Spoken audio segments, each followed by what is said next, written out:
Samantala, tiwala ang grupong Knights of Rizal na demolisyon ng Torre de Manila ang magiging desisyon ng Korte Suprema pagkatapos ng nakatakdang oral arguments sa Hunyo at 30. Ang Torre de Manila ang tinaguriang pambansang photo bomber. Narito ang ulat.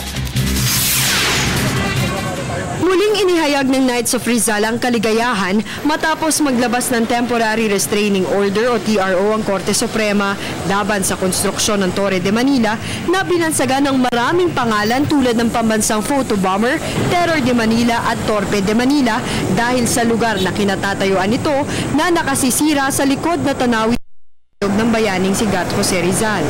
Ika nga ng Supreme Commander ng samahan na si Jerry Singson, magandang regalo para sa ika-154 na araw ng kapanganakan ni Rizal ang paglabas ng TRO ng kataas-taasang hukuman.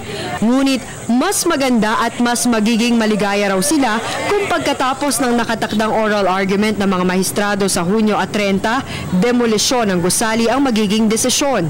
Kumpiyansa ang grupo na mangyayari ang demolisyon gaya ng kaso sa Istanbul sa Turkey kung saan 3 gusali na mas mataas pa sa Torre de Manila ang ipinagiba ng pamahalaan doon matapos itayo sa likuran din ng isang kayamanan.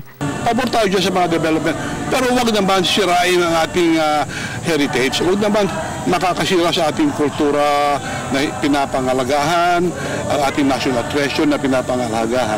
Ayon pa kay Singson, katumbas ng ating pangalaga sa ating culture at heritage ang pagkakaroon ng mataas na moral at kalayaan. Samantala, nasa 2,000 manggagawa ng Torre de Manila ang walang trabaho ngayon dahil sa TRO at tuluyan silang mawawalan ng trabaho kung magdedesisyon ang mga mahistrado na ipagiba ang gusali.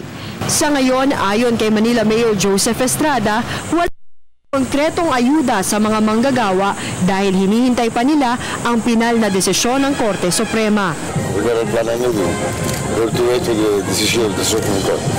No aid?